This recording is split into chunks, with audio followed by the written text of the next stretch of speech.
How to change the email sending limit in DirectAdmin.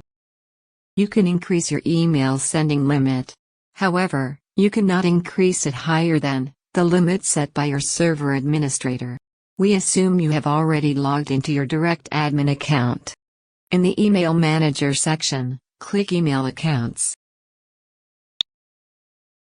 You can manage your email accounts from this interface. Here it displays the list of email accounts. Click the plus sign of that particular email account, whose limit you wish to increase.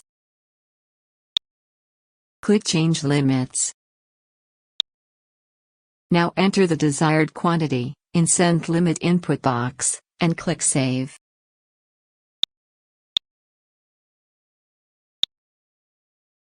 Success! The email sending limit has been changed. Now you know how to change the email sending limit. Thank you for watching.